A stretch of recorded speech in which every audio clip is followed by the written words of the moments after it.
And welcome to another episode of Patriots 4th and 2. I am your host, Derek Havens. Joining me, as always, is Mr. Steve Balestrieri. We are both PatsFans.com bloggers.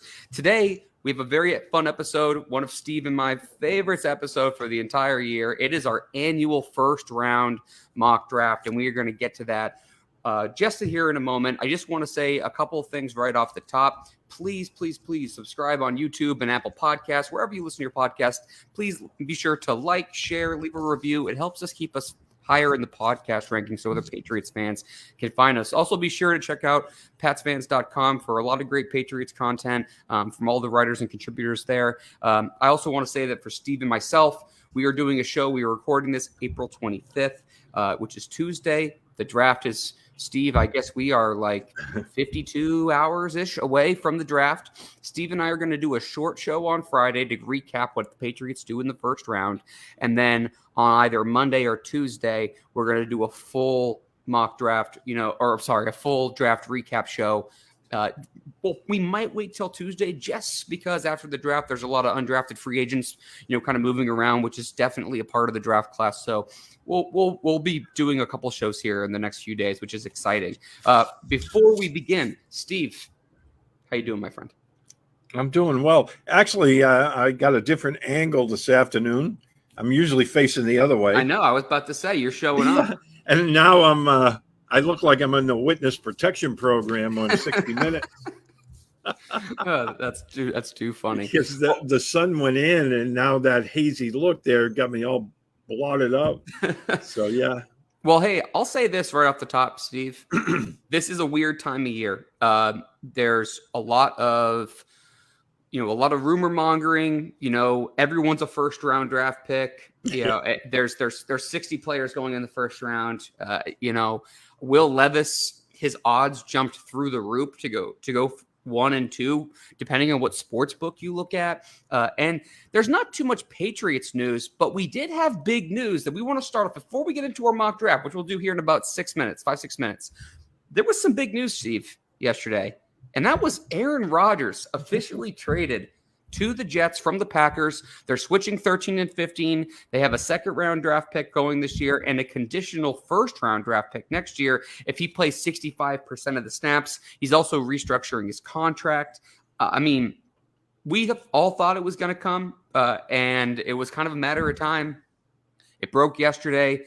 I know the Jets players are excited, and they should be excited. I don't think he's the same player he was a couple of years ago. I thought you saw that on film last year, but I think for where the Jets are right now, how well they've put their team together the last few years, Joe Douglas, I think, has done a good job of drafting. I think that they have a young team that really just needed a quarterback, and we saw that deficiency with Zach Wilson and Mike White, depending on who was under center last year. Give me your thoughts, Steve, on Aaron Rodgers to the Jets, because, man, we could take this conversation in a lot of different directions. Well, I know that as soon as it was officially announced, of course, a lot of the Patriots media and fan base said, that's it. Cancel the season. They're going to be in the cellar. I don't know why the Patriots should even show up this year. There's no point. Yeah, that's it. Just, hey, give the guys all a year off, and they'll, forfeit all the games because they're not going to win any. Yeah. Regardless of the facts. And,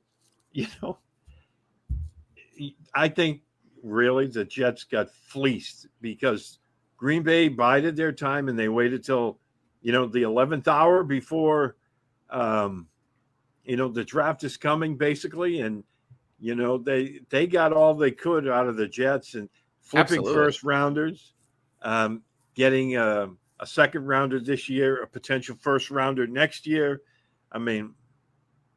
And for a guy that's 39 years old and not mentally tough. And, yes. And for that division and for that market, not division, that market. We talked about this yesterday offline. This could work out well for the Jets. I don't see them as a true Super Bowl contender, but I think they could be very competitive. But I also think there's a chance this thing goes south in a bad way real quick by like Halloween. Absolutely. I think, for all the panic that people are doing, I mean, think about this. Rodgers couldn't handle the media in Green Bay. He's walking into the Lions' den in New York. Oh, And yeah. those guys that were all writing those stories, it's Super Bowl time for New York last night, as I sent you a link to one of them. Those guys will turn on him in I was about to say a New York second, but but you know how that works, Derek, right? And the bottom line is he is not a mentally tough person. Hey, I like now you're in the witness protection program too.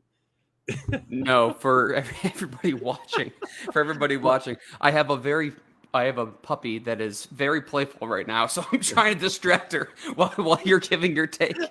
So I apologize for it. He's always been a front runner. If everything's going well, Rodgers is out there and playing his school lot style of football, because that's when he's so talented. I mean, there's no denying that. No one's ever denied Aaron Rodgers having an extreme amount of talent. No one has ever said that. It's all about, because let's be honest, he's an effing dick. I mean, he is. That's probably why him and Bill. That's probably why Bill likes him so much, because they both have. But see, I'll make a weird comparison between Aaron and Bill. The reason people get frustrated or have been more frustrated with Bill the last few years is because he's extremely consistent and with this personality. But the problem is now that he's not winning as much, people are getting annoyed by it. It's the same thing with Aaron. Aaron's like sarcastic, condescending attitude it works. If the Jets go 11-6, it won't be an issue. But we talked about this yesterday. If they're halfway through the year and they're 3-5, 3-6, things aren't really working out the way that people were hoping, those Jets fans are going to flip hard. The back page of the New York Post, like we were talking about yesterday, is going to have some stuff. I can just see it happening like a freight train. And now, I'm not saying the Jets aren't going to have success. I agree with your point, or just the statement you brought up about a lot of Patriots beat writers and a lot of fans were like, the Patriots are going to be fourth place in the division. That might be true. On paper, they might be the worst team in the division. I don't know. I could see them finishing anywhere between 2nd and 4. I don't really see them leading the division, but it's only April. I mean, there's still a whole draft and there's still some of the offseason to go. It's really early for that. So let's hold our horses here.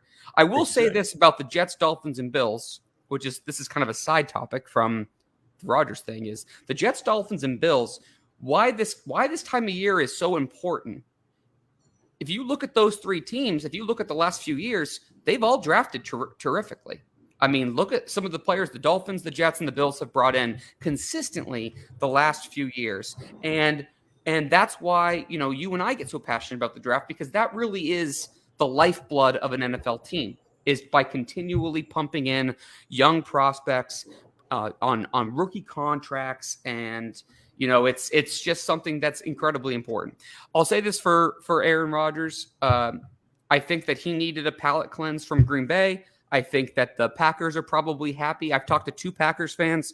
If you're a regular listener, I've mentioned my close friend Shane. He's a huge Packers fan. He couldn't be more thrilled to move on. He knows that Jordan Love might not be the answer, and they're going to be looking for a quarterback. At the same time, there's been so much BS drama with him the last few years that I think everyone was just ready to kind of walk away. And I do think the Jets could benefit with a good, strong defense, with a good running back in Breece Hall, assuming he's healthy, a decent offensive line, decent receiver weapons, one he's familiar with Allen Lazard, good tight end room. I mean, this team could definitely be competitive.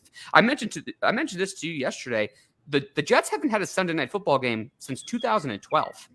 That's going to change this year. They're going to have, somewhere 4 or 5 primetime games. I think 5 or 6. I guarantee we talked about this again. And this is.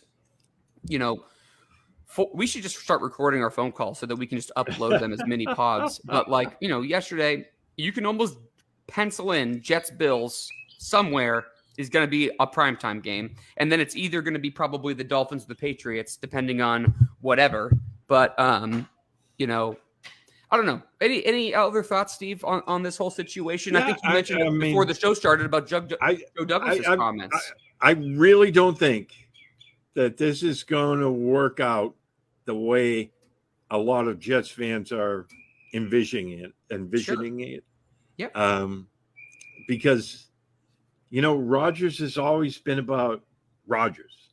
And when things don't go well, he throws teammates under the bus. We've seen that before. And, that's not going to fly in New York. Yep. Say what you want about Jets fans. They're knowledgeable. They know their football. And they're not going to tolerate that. No, absolutely not. And the media won't tolerate it. No, I think this honeymoon is going to end badly. And then they're going to be saddled with an awful lot of money that they owe this guy. I just want to say hi to a couple of people who have tuned in already. Chris, Kevin O'Malley, Claire, of course, Kevin McCardell, Cameron Winslow, a couple of people who are already watching, liking, leaving comments. We just want to say hi to you guys. I appreciate you guys. Claire's so smart. Yeah, Claire, well, because she agrees with you. That's why. That's why. Steve, okay, enough about this. We'll have the rest of the offseason to digress the Aaron Rodgers situation. It happened. It was interesting, but we have bigger fish to fry, my friend, and that is the annual first-round mock draft, which, okay, so Steve and I like to flip for those who don't know, we like to flip who the Patriots pick. Steve and I alternate our Patriots pick every year. So this year, their odds, their evens at 14. I picked for the Patriots last year. Steve is going to pick this year. So I am taking odds. Steve is taking evens. It should be interesting, to see how this all shakes out. I am so excited, Steve, for this, for not only share. I thought how our mock draft play was fascinating. I'm so excited for this weekend. I really am. I'm such a nerd and I don't even care. But we started off. I was the first pick. The Panthers traded up to number 1 overall. There's no way, Steve, they don't do this trade with the Bears for all that they gave up without taking a quarterback. I know Will Levis is being thrown out there. I know CJ Stroud's in the conversation. The pick is going to be Bryce Young. I do think the conversation is going to be interesting. If it's anyone for our mock draft, I took Bryce Young for the Panthers. Okay. And we decided to do this draft. Steve and I did this draft as we are thinking what the teams are going to do, not what we would personally do. So I want to make that distinction because that's incredibly important. But I think in real time, Steve, before we get into the mock, I think that Bryce Young, it would be a shock if he was not the pick, given everything that we've heard over the last couple of weeks. Do you agree? Absolutely. I think he's the number 1 pick already. I think the Panthers are just waiting for 8:00. Yep. To announce it. I think I think one of the reasons there hasn't been something something extremely cemented in is probably because the NFL is like, please, keep the drama. Keep it under wraps. Yeah, they're begging for that. So, okay, so I was the first pick overall. I selected Bryce Young, the quarterback from Alabama for the Panthers. Steve, you have the second pick. Do you want me to read it off as I go, or do you have it in front of you? I have it in front of me. Okay, so you were the second pick with Houston. Who did you take? Yeah, Will Levis. Yep. Quarterback from Kentucky. Which is a little bit of a surprise, but we have been hearing some Will Levis hype. It's really all over the board with him. I've seen his odds shot up to go number 1 by 10 overnight. There's been a lot of rumors he's going to be the second pick. But we heard 48 hours ago that he could be there in the middle of the first round. Yeah. I don't think so. I think he's going number 2. He's got the big arm. I think that, I'm sure Nick Caserio was a little tempted. There's a couple of really good defensive prospects. I know that are on the board. Will Anderson being one of them. But as you said yesterday, if they turn out to be horrible this year, again because of quarterback play, he's might find himself on the hot seat. Caserio, you're saying. Yeah, Nick Caserio. And it's weird, Steve, with this pick, because I have heard it. I can see it in a little way. There's 2 things about this conversation, though, that are a little strange to me. And I'll keep them quick so we can keep moving. For one, Caserio is from the Belichick school of thought, where quarterback decision-making is key, and they're not just necessarily eyeing on the big arm. So you would think CJ Stroud could be potentially in that conversation. But the smoke has been all to Levis. And it's like, well, why are you really throwing smoke screens out there when, like, you're two overall? I mean, you're right there. Right. The other thing is, well, the other thing is basically going off the conversation of, I had mentioned to you about how the rumor was that the Texans might just take a defensive player at 2 and maybe come back for a quarterback at 12, or just wait till next year to throw their hat in the ring for the Caleb Williams and Drake May conversation, which are the 2 bigger prospects that are coming out next year for quarterbacks. And I just don't think Caserio would survive the year unless Cal McNair or the McNair family are good with that. I think that he's incredibly, I think his seat's incredibly warm, to say the least. But like you said, you're thinking that he's going Levis. I could definitely see that. For me, I was the 3rd pick overall. By the way, people, we are not doing trades. It gets too complicated, especially over podcasts. So we're not. The Cardinals at 3, I do think are a candidate to trade down a couple of picks. But in this scenario, they need so many holes. And one of the best players in the entire draft is Alabama defensive end Will Anderson. And I think that's where they go here. He's terrific. And they could really use the edge help. Yeah, I totally agree with that as well, because, their defense was pretty bad last year. And, they need some help. They already paid, Colin Murray a ton of money. So I see them, going defense as well. And I think Will Anderson is probably, he might even be the best player overall in the draft, I think, this year. I mean, he's definitely in the conversation. I mean, I would put him and Jalen Carter probably 1 and 2. You can flip them however you want. I mean, I know Carter's got some off the field stuff that people are working through. That's the thing I would say. I don't give myself any excuses. I love being super transparent about this. I'm not going to sit here and pretend I'm some kind of draft expert. I just really enjoy doing it. So we talk about it. There's two things that I give myself a little bit of a break on every year, which is the fact that you and I can't sit in a room and talk to these guys, and we don't know their medicals, and their medicals aren't going to come out until the draft. Goes, and all of a sudden you're like, well, why is what's the linebacker name from Georgia who went to the Philadelphia Eagles in like the 3rd round, the smaller one from last year that a lot of people liked. Now I'm Dean? drawing a blank on him. Dean, right? Why am I blanking on his name right now? Anyway, so like, Dean. Yeah. Thank you. So it's like, okay, well, we don't know all his medicals, so I have to give myself a little bit of a break on something like that. Aside from that, I think assuming Jalen Carter can keep his act together, him and Will Anderson, flip a coin. Either way, they're both tremendous players. You had the Colts, Steve, at number 4. Who did you like for the Colts here? C.J. Stroud from Ohio State. I think this is where he'll go. And it's not that long of a drive for him. Nope. Going to Indy. I think, they need quarterback help, obviously. They're going to be the most desperate team. Aside from the Panthers who moved so much, the Colts are going to be the most desperate team. They need to address their young quarterback situation, or Chris Ballard and that whole front office is gone. Absolutely. And I think that's where he ends up. Unless they make a trade for a guy, at the last minute on Thursday night. But I see C.J. Stroud going to the Colts with number 4. Yeah, I definitely, I definitely could see that situation unfolding. We go on to number 5 with the Seahawks, Steve. I was really, really torn about this pick. I'm gonna go ahead and I put Jalen Carter for Georgia for the Seahawks. I think that them continuing to build that defense, they killed it at the draft last year. They hit on almost every single pick. Adding some beef to the middle of that line would go a long way. I was torn a little bit because I could see them. This is one team where Anthony Richardson would make a ton of sense.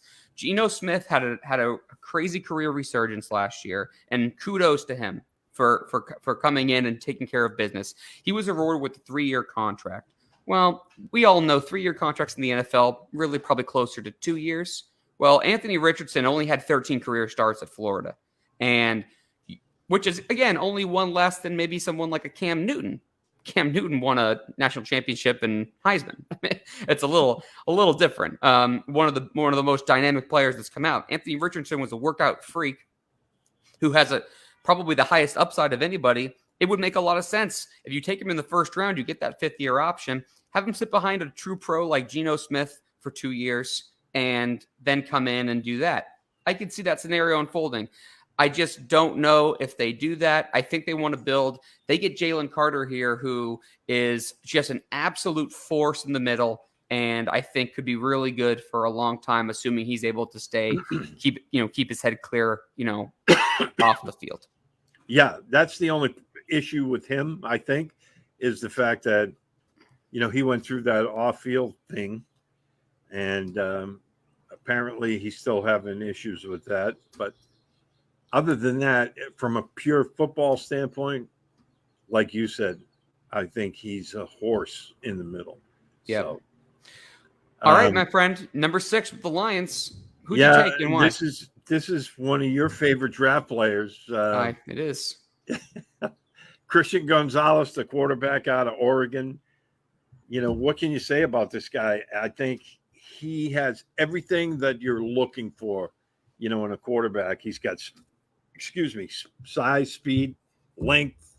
He's very athletic, and I think he's arguably the best corner in the draft, and it makes a ton of sense for the Lions, who need help with their defense. Yeah, I mean, the Lions, another team that's really, really building in a positive way. They have done a nice job in the draft. They've had some really good young players. Christian Gonzalez is an excellent, cornerback. He's good in press. He's good off. He's athletic. He's 6'1", 200. He can play zone. He's very scheme versatile. And again, yeah, definitely, I think when you talk about corners, when you're talking about a blend of his size, speed, explosiveness, loose hips, can play in a bunch of different systems. I mean, I don't know why this guy's not being talked about as a lock for the top 10. If he falls anywhere close to 10, if I'm the Patriots, I'm going up to get this guy. I think he is one of the blue chippers in this draft. I like Devon Witherspoon too, but I would say for him, his durability is a little bit more concerning. But Christian Gonzalez, a player that I really, really enjoy. I thought that was a great pick by you. The Lions go ahead and keep building. For me, 7, I had the Raiders. I went with Anthony Richardson from Florida here. A couple of years ago, it was rumored that Josh McDaniels was really intrigued with Lamar Jackson, and that Bill ultimately decided that he didn't want to change their system as much as they did. I think that with the Raiders letting Derek Carr go to the Saints, bringing in Jimmy Garoppolo, this would be a good situation for McDaniel. No, puppy. This would be a good situation for Dave Ziegler and Josh McDaniels to take a swing here and let him sit behind Garoppolo for a year or two. They also have Brian Hoyer in that room. It's a good veteran room. It'd be a good place for Richardson to sit and go from there. I think you're right there. I mean, it sounds like something McDaniels would do, because they know they have Jimmy G. He's not drafting this guy for this year. He's drafting him for. Yeah, this is a future pick. 100%. Yeah. And, like you said, he didn't have a lot of starts in college. So let him learn from an established vet like Jimmy G and McDaniels, and having those guys mentor him. There's no rush for him to get on the field. And I think it makes a ton of sense. Good pick there.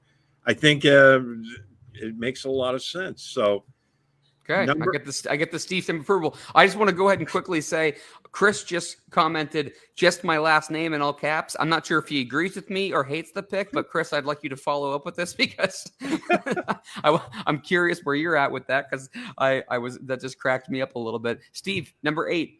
What's the deal? Number 8, I kind of went a little out of the box with this one. I thought so too, but I liked it. Yeah. Atlanta Falcons. Tyree Wilson. He's an edge player out of Texas Tech. And, when you're looking for an edge guy with the size that he has, I mean, any tackle that he's going to face, with the exception of maybe a guy like, I can't even think of a tackle that's as big as him. He's like 6'6" or 6'7", 275. He had 50 pressures last year at Texas Tech. He has the versatility to play inside, outside. I think that's a really good pick for the Falcons, who need help defensively, and I think he'll be a cornerstone for them for several years. I agree. I will say this too. This pick, the only reason I'm bringing this up, this has nothing to do with your pick. I liked your pick. They could use some edge help. I think that's interesting. I'm just going to make this as an aside, because we are a Patriots draft, that you and I have had a lot of conversations recently. I don't know what people are thinking 100%, but I'm telling you that edge is absolutely in the conversation at 14. And I think you might see in this draft, you might see something. I think Tyree Wilson, we've seen him fall. And when you have a kind of athlete that's built like Tyree Wilson, that's 6'6", that's 270, that has it, kind of like high-end production, elite size, wingspan, crazy length. Like, I could see Bill really liking Tyree Wilson, Steve. I could see him being fascinated with Myles Murphy or a Nolan Smith. I know that we've talked about tackle or corner, receiver. You and I have been very consistent on this.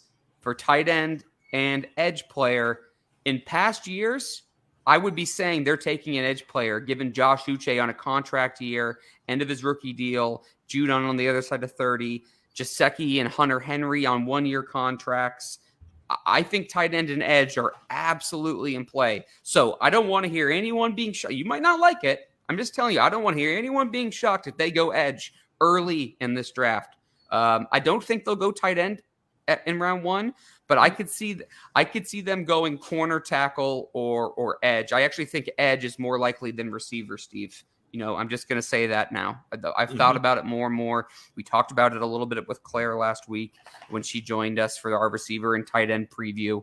I don't know. That's just kind of my thought. Your Tyree Wilson pick for the Falcons just kind of spurred that comment, so I wanted to mention it there. All right. I was next up. For the Bears, I took Paris Johnson Jr. from Ohio State. I mean, he's built in a lab from a tackle perspective. I mean, he really is crazy size. I think he is the first offensive lineman off the board. I think Peter Skoronski has the chance to be the best offensive lineman, but I think the more and more as the process has gone, he has the ability to play tackle, but he'll probably be a better guard. And so I just think he goes a little later. The Bears here got a ton of good. They got some great draft capital added to their receiver room with DJ Moore through that Panthers trade. Now they can help Justin Fields by protecting him on that offensive line, and they add Paris Johnson at number 9 overall, Steve. Yeah, and you and I have talked offline, and I think both of us, if we could have any tackle out of this draft, I think both of us wanted him. Yeah, so, him or Broderick. I mean, Broderick Jones, they're both great players. They're a little different, but they're both very interesting players. Yeah, absolutely. I think, again, no-brainer there. And, now we'll jump to number 10 with the Philadelphia Eagles. This is kind of a luxury pick, I think, for Philadelphia. They are in a before you say, Steve, I don't mean to cut you off. A luxury pick is absolutely the way to put it with the Eagles. They're in a situation here where they could pretty much do anything they want, and it wouldn't be surprising. They could add corner. They could add edge. If Jalen Carter is somehow here, I think they could add him and pair him with Jordan Davis. I think that could be interesting. I think Bijan Robinson, he could be in play here. After letting Miles Sanders go, I mean, Howie Roseman has been on an absolute heater for the last few years. So who did you take for the Eagles and why? Devon Witherspoon, cornerback out of Illinois. And, like I said, he's kind of a luxury pick for Philly because, they have two excellent corners in Bradbury and Slay, but those guys are getting a little older now. And even though they were still outstanding last year, when you're talking about a team that's already stacked, it'd be kind of nice to have a guy like Witherspoon waiting in the wings. At a minimum, he'll get a few reps here and there to give these guys a break. But, Bradbury's 29 years old. Slay is 32. And as you know, corner is a tough position to play into your mid-30s. Absolutely. So having a guy like Witherspoon there, I think it makes perfect sense for Howie Roseman to go in this direction, because now you're setting your defense up for years to come.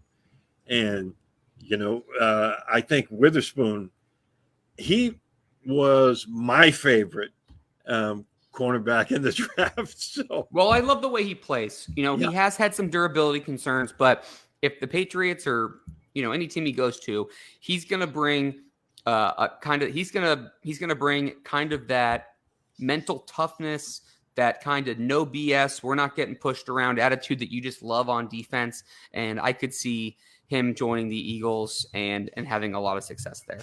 So That's interesting. So 11, Tennessee, I had them going with Broderick Jones, Steve. I personally, I was kind of hoping he was going to fall to the Patriots. I just think Tennessee, Mike Vrabel likes to build in the trenches, kind of similar for the Patriots. They've had a couple of offensive linemen go.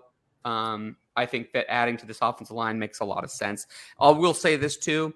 A lot of people are penciling them in for a quarterback. I think if one falls, they could do. I just don't. They did take Malik Willis pretty high last year. Like it was like the second or third round. I can't remember off the top. I'm not saying that he's like the answer. I just have been intrigued and kind of interested in all the quarterback chatter that's been involved with Tennessee over the last few weeks. Yeah, you never know what's going to happen with them, but I think it's a really good pick. Yeah. All right, you got the Texans number 12. Who do you got? I got the Texans coming back again. I mean, 2 picks in the first 12, not bad.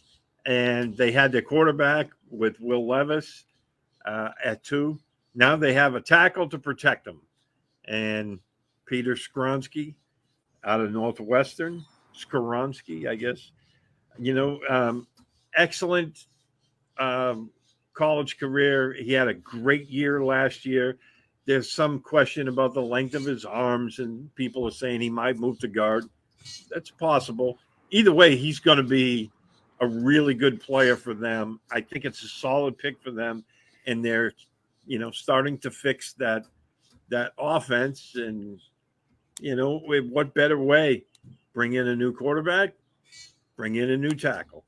Yeah, and I mean Skronsky he's the kind of player. If the Patriots hadn't taken Cole Strange last year, I would be like Skronsky is absolutely in play for the Patriots. He can play pretty much anywhere on the offensive line. A lot of people think he's going to go inside because he's a little lighter, shorter arms. Okay, but I've heard it described by a couple people as he could be a very good tackle, but he could be an all-pro guard, so that's kind of the conversation with him. I think that Caserio would make a lot of sense, especially with taking Levis, like they did earlier. At 13, I'm the Packers. I had them taking Nolan Smith, the edge from Georgia. Really fascinating athletic player. Preston Smith is getting older. They do have Rashawn Gary, but they let Zadarius Smith go over a year ago. They don't really have a need in the secondary. I do think that you could make the strong case here, Steve, that maybe the first wide receiver comes off the board. Because if you're the Packers, to me, I think you should be in a very similar situation with the Patriots where you need to get your young quarterback as much help as possible because that will help you with the evaluation process. And with Aaron Rodgers being traded, I think that with Jordan Love there, you could make the argument that maybe going with a Jackson Smith and Jigba or a Zay Flowers could make a lot of sense. But you could also make the case that this draft is full of smaller receivers, and that's the Packers. The Packers room is already on the little bit of the smaller side, but they could add some speed there and really have a nice young dynamic receiving core for their young quarterback. But I think they go Nolan Smith here, Steve. I think that makes a lot of sense. But finally, we are up at 14 now for the Patriots. Before we take this pick, we're going to step aside and take a really quick break, okay? And just step aside for podcast purposes here. And then when we come back, Steve will unveil his selection for the Patriots at number 14 overall. All right, and we are back here on Patriots 4th and 2. Appreciate everyone joining. Steve and I are going through our annual first-round mock draft. We've gone through the first few picks. We are at number 14 for the Patriots. Remember, no trades. Steve, who are the Patriots taking in this year on mock draft? Yeah, again, to reiterate, what you just said, this would be a good area if they decide to slide back to do so. And I think there's a really good chance of that. But for our purposes, if we start getting into trades, we could be here half the evening, going through all the different scenarios. So sure, I thought your pick for the Packers at 13 was interesting because a lot of draft pundits have been saying that the Packers insisted on switching with the Jets from 15 to 13. Yep. 15 to 13. That they were going to jump ahead of the Patriots because they wanted JSN out of Ohio State. Yep. And the fact that you took Nolan Smith is more in line with what I'm thinking. Because what have we heard since day one? And you and I have been guilty of it too. Tackle, wide receiver. Tackle, wide receiver. That's what everybody's been taking, since, I guess, since free agency started, right? Mm-hmm. What are the Patriots famous for? Zigging when everyone else is zagging. You almost took the words right out of my mouth. Yep. Yep. I just have this sneaky feeling they're going defense, and I'm taking Miles Murphy, the edge out of Clemson. And I know that's not what everyone wanted to hear, but I have a real deep feeling on this that that's the way they're going to go. Miles Murphy, a very interesting selection. Yeah, because I really believe that, they'll be able to still pick up a good wide receiver, good tackle after this first round. But I think this guy, when you're looking at him, I just think he's too freaky. You have a guy 6'5", 275,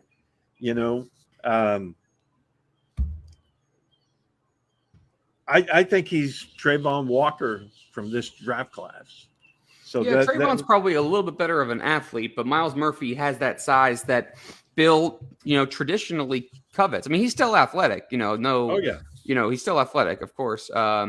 His funny story is he's actually out of Georgia and came out of the same high school. Listen to he came out of his high school. Bradley Chubb, Kenyon Drake, Evan Ingram all came out of that high school. That's a lot of talent. Not that it really translates to anything, but it's just players coming out of that high school. Oh yeah, big pipeline.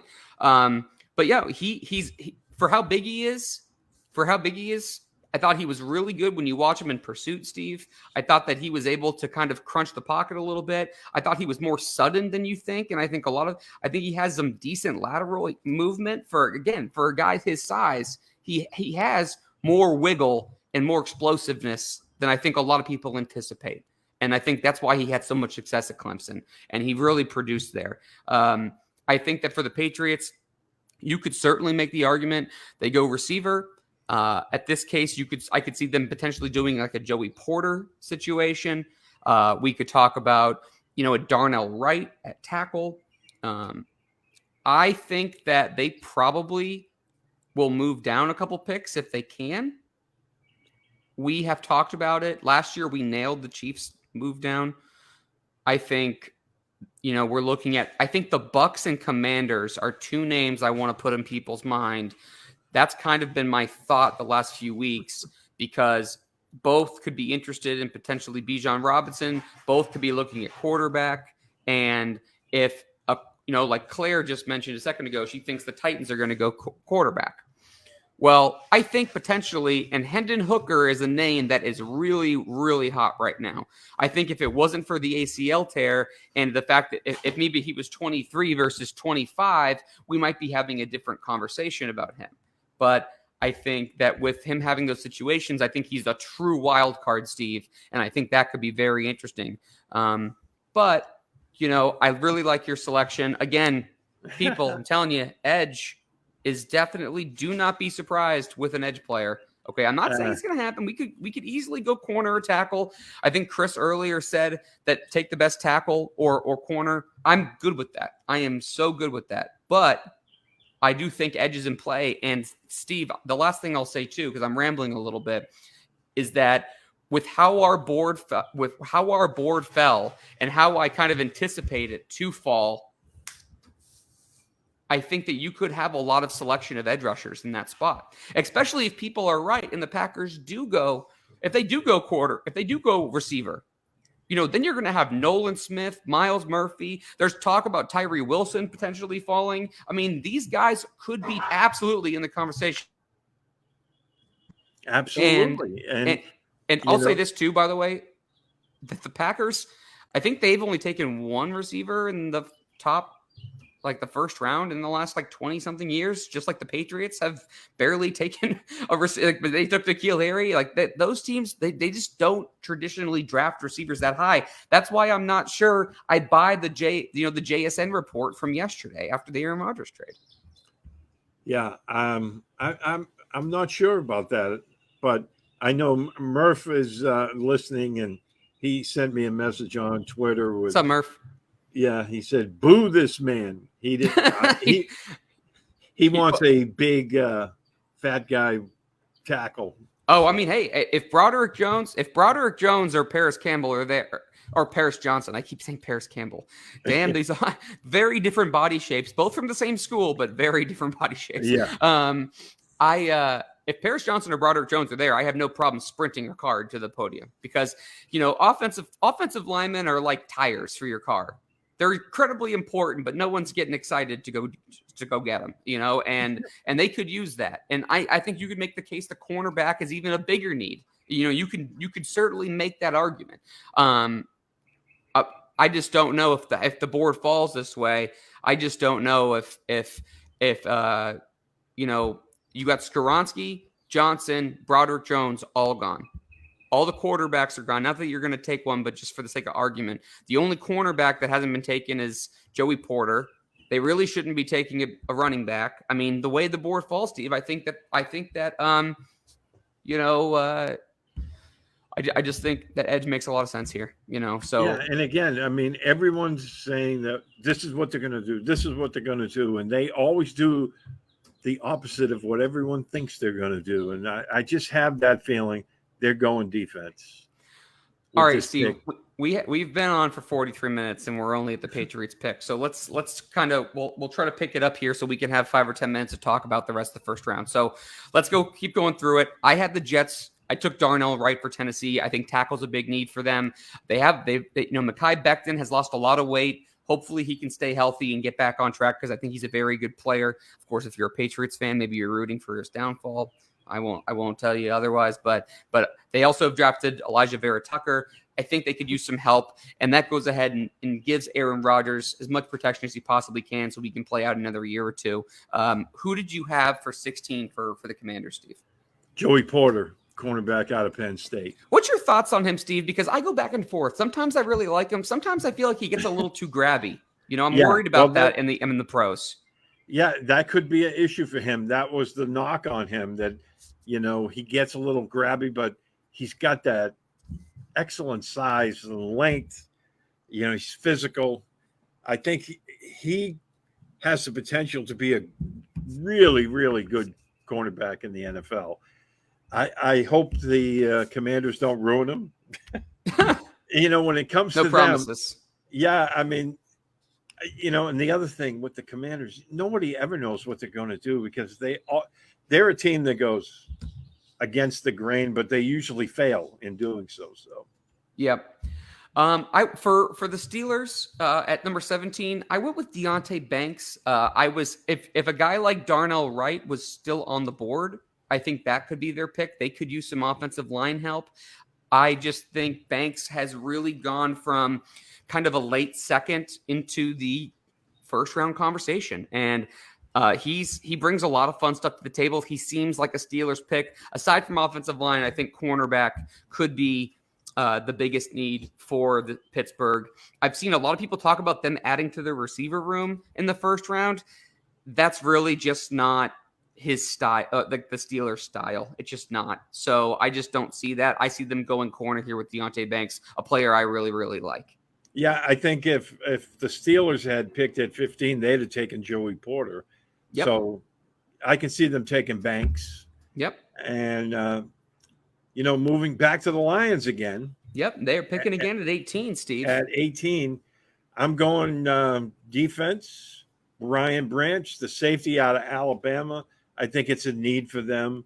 I don't think he's a great safety, but I think he's a very good one, and he's versatile. Played in, Alabama, so he played against top-level college competition. I think this is the way for the Lions to go. Yeah, I'm not as sold. I like Brian Branch as a player. I think his versatility is interesting. I could see a scenario where he makes it into the first round. It seems like, again, there's a lot of shifting. Someone like a Deonte Banks, Steve, it seems like he's gone from second to the first round. I feel like Branch might be going from the first to the second. We'll find out. We'll find out. I know that's bad podcasting, but I do think that, I'm not sold. It seems like his name has cooled off, and it's hard this time of year because there's so much smoke and there's a lot of things right now. But he's an interesting player. And now for the Lions, you're adding Brian Branch with Christian Gonzalez, two good young players to add to your secondary. I think that would be a nice move for them. 19, the Buccaneers signed Bijan Robinson from Texas. I think that he's going to go higher than a lot of people expect. Here's the thing. Yes, he's a running back, Steve, but he's basically the Saquon Barkley of this draft class. Yep. He does it all. If you talk to any of the big draft guys, I want to say Daniel Jeremiah has him third overall. Almost everybody has him as a top 5 player. At the same, even though, positions like running back or center or maybe even middle linebacker at times are maybe a little more undervalued than they were 20 years ago. At the end of the day, when you're talking about one of the 3, 4, 5 best players in this class, he's not going to fall. He's not going to fall out of the top 20. And I think the Buccaneers could add somebody here to be the real workhorse for them. And I mean, he's a fun player. I understand he's a running back, but he's a really good player. Yep, I agree with that. And this is one of the teams I think that might try to trade with the Patriots to slide up to 14. The Buccaneers, if there was a quarterback still on the board that they were looking for, I think that's a possibility. But Bijan Robinson is a load. I mean, 104 broken tackles last year. Yeah, he's an animal. I mean, watch his games, and it's like really, really an impressive player. All right, 20, Steve. Seahawks back on the board for their second pick. Yes, the Seahawks. I'm going interior offensive lineman. Osiris Torrance, the guard out of Florida. I think this is a position of need for them inside. And, they want to protect Geno. And I think he's a very solid interior. I think he's the best interior offensive lineman in the draft coming out this year. Yeah, he's an interesting player. Another guy who I think will probably go in the first round. If he doesn't go in the first round, Steve, I don't think he makes it very far on day 2. I think this is right about his range. I would say somewhere between 20 and call it 40. Okay. Mm-hmm. It just depends. I mean, guards are hard to kind of project. And, I do think we've had a decent amount of run on the offensive line. So a team like the Seahawks that in our scenario took a Jalen Carter early, now they help solidify the other side of the ball and stay within the trenches with Torrance, who I think is a real solid player. For 21, the Chargers are going to add to their offense and take on Jackson Smith and Jigma from Ohio State. Love him as a player. Really interesting. Keenan Allen's getting older. Mike Williams is an outside guy. Jackson Smith would be probably a top 10 pick if he had duplicated his production last year from 2 seasons ago. This year he had the hamstring injury, so it's a little out. But I could see Smith and Jigma pretty much going anywhere between, let's call it 14, and I really can't see him getting past. Like the Ravens, at 22. So I think that's his sweet spot. And I think Zay Flowers is right there too. So I think Chargers with Jackson Smith and Jigma would be a good place for him at 21. Who do you have for the Ravens at 22? Jordan Addison, the wide receiver out of USC. I love the way he separates, Steve. Huh? I love the way he separates. Mm-hmm. He had a good career at Pitt. He transfers to play with Caleb Williams. At USC, he had a pretty solid year. I do think, again, that his size hurts him a little bit. But if you watch him, one thing that I really enjoy is I like his route running and how smooth he is, and he's able to create some separation. He won't have as much separation in the pros because the pros are, let's just face it, just better than what he's dealing with in the Pac-12. But he was a fun guy to watch on film, Steve. Yes, absolutely. And I think he's a really good pick for them. Is there a reason that you took him over Zay Flowers? Do you just like him more? Do you just think he fits better there? Or I think he's a better fit for them because they need help on the outside. Mm-hmm. They don't have enough outside wide receivers. If they want to keep Lamar happy, they need to start bringing in and developing wide receivers on the outside because, inside they usually go to their tight end who's arguably the best in the league. Him and behind Travis Kelce are right in the conversation is Mark Andrews. I mean, he's awesome. Yeah. I mean, you talk about a guy who's, he's the straw that stirs the drink on that offense. If teams can slow him down, that's a good way to beat Baltimore because I think he's the guy there. So they need some help on the outside. I agree. They have Odell Beckham now, but anyways, I think that'd be a nice pick for them. Jordan Addison for the Ravens at 22. 23, Steve, I was up for the Minnesota Vikings. I think they could potentially look at Hendon Hooker here. The reason I brought him up is because he's gotten a lot of first-round buzz, and Kirk Cousins, I think, only has 2 years left on his deal. He's owed a ton of money. He is getting a little older. I think that you bring in Hooker, give him at least a year to keep rehabbing from that ACL injury, and then, then you can bring him in. Yes, he'll be 26 by the time that comes around. And I know the age is a concern for people, but I would also tell someone, you know what, in this day and age, guys are playing into their mid-30s. You can still get a 10-year career out of this kid. And so that's something to keep in mind. Excellent. Was that the dog? Yeah, sorry about that. She's just, of course, I'm just like, anyone who's watching sees me like wiggling my arm. It's because she's playing tug of war with me while I'm trying to do this. So if I seem distracted or there's some bleed through on the audio portion, I apologize to people because this puppy is just having the zoomies right now. So Who'd you have up next, Steve? 24. 24, the Jaguars. Michael Mayer, tight end out of North Dakota. Good player. I mean, Notre Dame. I beg your pardon. I think he's the most pro-ready and polished tight end in the class. He does a lot of things really well. Some of my other notes, and I know Claire will like that.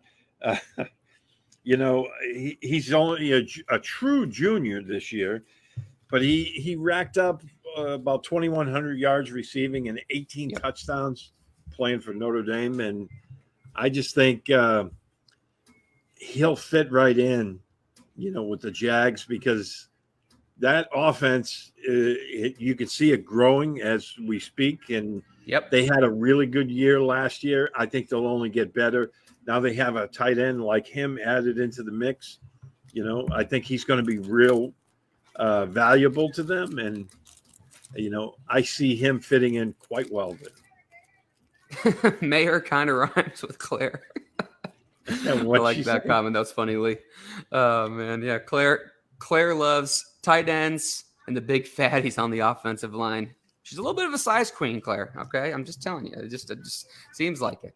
I'll just say this too, Steve. I think that Mayer partnering him with Trevor Lawrence gives him that security blanket, like you said, adds to a building offense with the Jags. I mean, man, talk about. I know Aaron Rodgers isn't the same player he was a couple years ago, but if you look at the quarterback list for the AFC right now, it is stacked. And Trevor Lawrence is high up on that list, and he's coming. He's coming hard.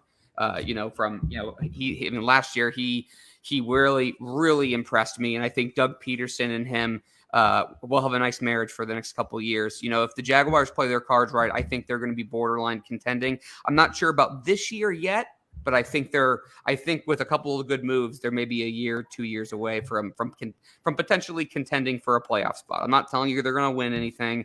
I just have been impressed with the way they've moved forward since the Urban Meyer debacle. Which is, one word I could use for it.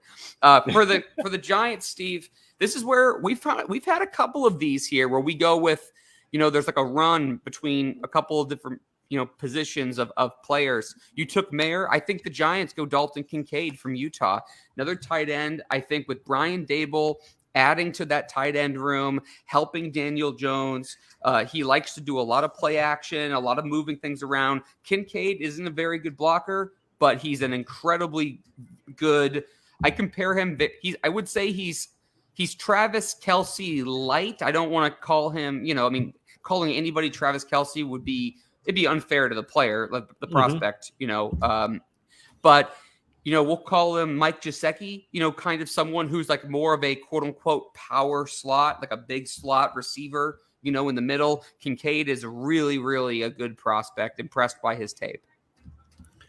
I think that's a good pick. And yeah, I agree with you. He's more of a big wide receiver, but with the Giants and Dayball, I think they find a really good way to utilize his skills. And I think that's a really smart pick there. All right, let's go ahead and finish up. Let's rattle off the last few of these so we can recap and give our final thoughts here. Yeah. Cowboys 26. Anton Harrison, tackle out of Oklahoma. Good player. He was a guy I was looking for the Patriots. But, the way things played out, Dallas needs some help on the offensive line. Harrison's a big guy. He's 6'5", 315. He's been playing on the left side for Oklahoma since he was a true freshman. So, yep. I would say this too. You got Paris Johnson. You have Peter Skoronski, Broderick Jones, Darnell Wright. I think right in that next conversation, DeJuan Jones, Anton Harris, either one. I think this is about the range, Steve, where you'll start to see one of them and the other one, similar to a couple of the guys we've talked about, not going to make it too far into the second round if they fall that far. Nope. So I like that pick a lot. This one hurts people. The Bills are up at 27, and Zay Flowers is on the board, and I think that he would be an awesome complement to Stephon Diggs and Gabe Davis on the outside. Isaiah McKenzie, I don't know if they re-signed him or not, or if he is still a free agent, but I think that he could be the kind of slot player that would fit really nicely in that offense, and we'd see a fan favorite go to a division rival. A little salt on the wound there, Steve. I didn't want to make the pick, but it just made too much sense. I know. I hated that pick. I'm sorry. When you said that, I have to admit, I hate that pick. I know. But the two teams I didn't want to see Zay Flowers go to is the Bills or the Chiefs. So I know. And you can't you just feel it coming? Yeah. I really hope we're wrong, man. I don't want to see that. All right, Bengals at 28. Who'd you take and why? I went defense here. And this guy, I think, has flied under the radar a little bit. Defensive lineman Kalijah Cansey out of Pitt. Really intriguing player. Huh? Intriguing player. He is. Now, he's a little bit undersized, But I just for an interior guy, he generates a lot of pressure up the middle. And yeah, there's a lot of Aaron Donald comparisons with him, which I feel like again is unfair to him. right. Talking about one of the best defensive linemen in the last 20 years. And pretty much a lock for the Hall of Fame. Oh, thank you. Who just wrote that in for me? Mackenzie's a cold one. Thank you, Lee. Yeah, that's what I thought he'd gone somewhere else. So anyway, yeah, he's a little undersized, real quick, built really well, good production. So definitely a good player there. If Kincaid or Mayer are there, Steve, I could put him on the Bengals too. I like the tight end potentially for them as well. 29, Steve. We talked about this yesterday. I was a little torn. On what to do for the Colts or for the Saints.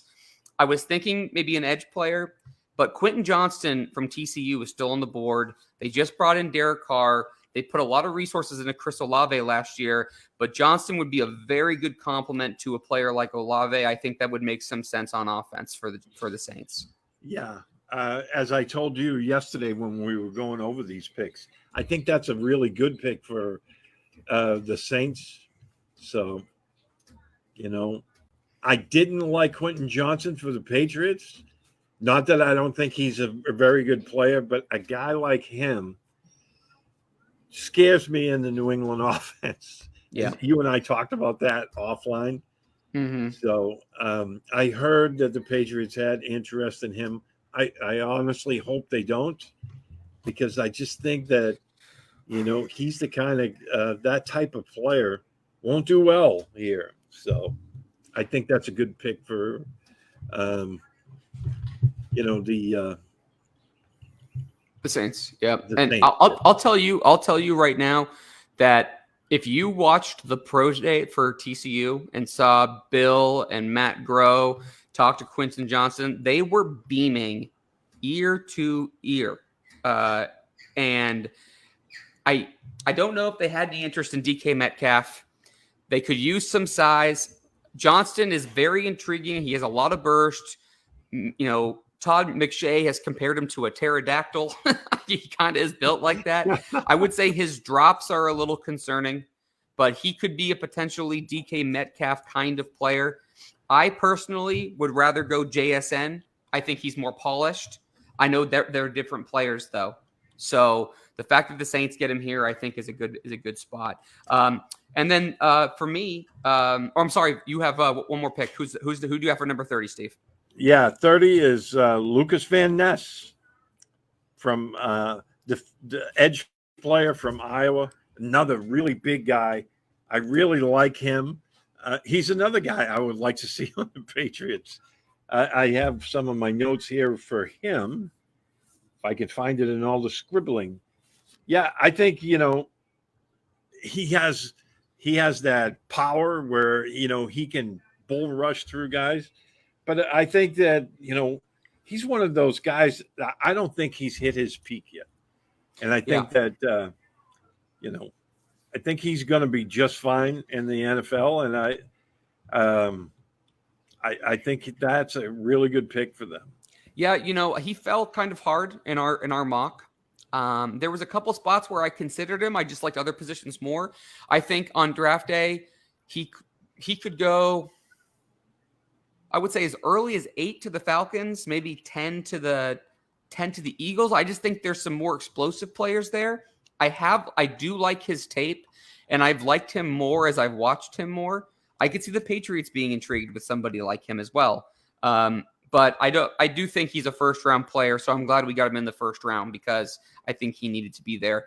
The last pick, Steve, this is a player who some call a one-trick pony, but he's really good at that one trick, and in this offense could be special. Chiefs select Tennessee receiver Jalen Hyatt, who I think with Andy Reid, with the Patrick Mahomes offense, them getting so vertical, I think that he could be a great addition to that receiver room.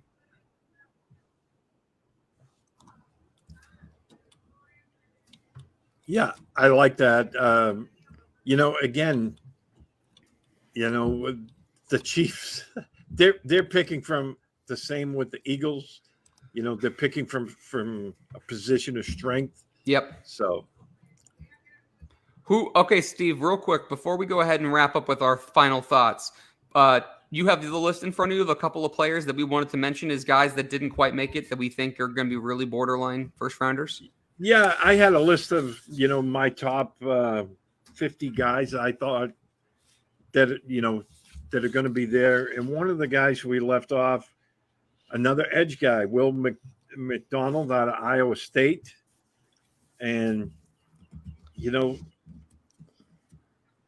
I think he's going to be, I don't know where he's going to fit, because he was kind of a tweener, but he's a really good player. I think Jamar Gibbs from Alabama is another name that I think is certainly getting a lot of first round buzz right now. And he should. I don't know if Darnell Washington from the tight end from Georgia will make it into the first, but I think he's right on that edge there. List a couple other names real quick. Josh Downs out of North Carolina, the wide receiver. Borderline. Size is the issue, but you're talking about a guy that just dynamic with the ball in his hands and so much fun to watch. Mm-hmm. I think as a slot receiver in the NFL, if he gets in the right offense, he'll be really, really good. Another guy, I like Cam Smith out of South Carolina. Yep. You do love your Gamecocks, but he's a good player. Every year I do like him. I have to mention a guy from South Carolina. If the Patriots don't go corner in the first round, I could see him being in play for them at 46 if he's still there. Yeah, absolutely. Because they have this, he has the size that they normally covet, and they could use a boundary corner. Yeah, I mean, he was targeted the last 2 years 70 times. He broke up 15 and picked off 4. That's a pretty good percentage of passes that, for a guy to defend. I really like him. Another guy I like is Jack Campbell, the linebacker from Iowa. I think he's a fun player, a player that I think Bill would love too. I don't think he's a first rounder, Steve Tripp, really, because more of the position than anything. Yeah, I think, where he plays would kind of preclude him from going in the first round. But, I think he's an intriguing player. Who else did I have on here? Sam Laporta, the tight end out of Iowa, another Iowa player. So yeah, there's a few Iowa players there. So that's a good list. A couple of guys to keep in mind. I appreciate everyone tuning in for our annual mock. This was a lot of fun. Let me ask you one more question, Steve, and then I want to get your final thoughts on this upcoming draft. And I'm catching you a little off guard here, so if you need a second, I can stall with something else. Go back to the Patriots pick. If it wasn't Myles Murphy, who are you taking there based on who was available at our list? Yeah, if it wasn't Myles Murphy, I was thinking actually Anton Harrison. Yep. Because I really like him. Yep. And I was kind of torn, going back and forth. I just have that feeling they're going to go defense on this. But Harrison was a guy in my mock draft that I had them taking. And, he's got 34-inch arms. He's 315, 6'4". I mean, he really instinctive, really good run blocker, kind of a work in progress a little bit in terms of like a pass blocker, but he does the run blocking really well. The one thing I liked about him the most, Steve, in the past, the Patriots have hired UFC fighters and wrestlers to actually work with their offensive linemen for hands. And if you read anything about Anton Harrison, is that he has really good hands. And I think that's something that they like to covet. He has the ideal size. He started early at a good school, a good program, early in his career. He has a lot of starts. There's a lot to like about Anton Harrison. Yeah, I really like him.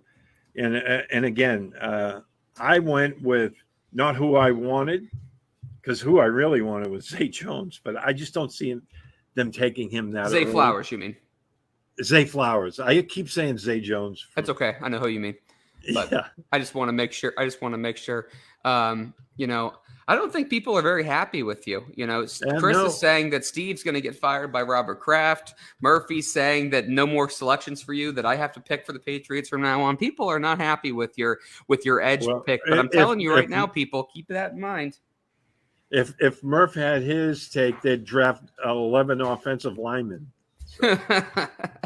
Hey, they could use them. I mean, they could use the help. So, all right, Steve, give me your final thought here on, if you want to mention it, if you want to make, I'll give it your reign.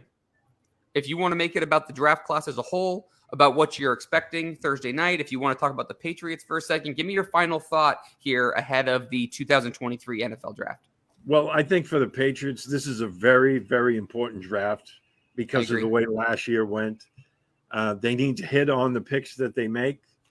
I don't care who they take, you know, as long as the player works out and plays the way they need him to play. I am very bullish on this coaching staff now.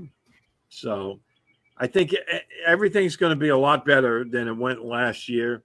You know, Bill O'Brien, you know, the new offensive line coach with Adrian Clem.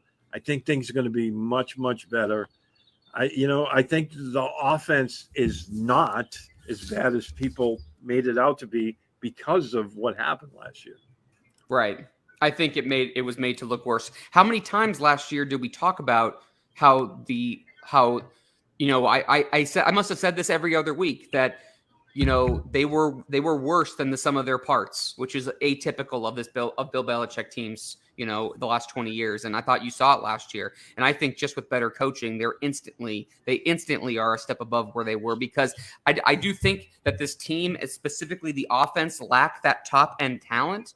But I think that they have enough talent to be a lot better than what they showed last year. So I'm in agreement with you. I would say for this draft. Could you see, what did Chris say? Could you see Bill drafting at 14 and then trading back into the first round? I think they could move from maybe 14 to like 19 or 20. And then I wouldn't mind if they went from 46 to like the mid 30s, Chris. I think getting all the way back into the first round, I would be really shocked by that. I'd probably be a little excited. I mean, depending on who they pick, but I mean, if they moved all the way back into the first round, I would say, well, they clearly really, really liked, this player. So, something to think about. My final thoughts as we wrap up the show would be, I totally agree with you how important this draft is for the Patriots. I'm excited.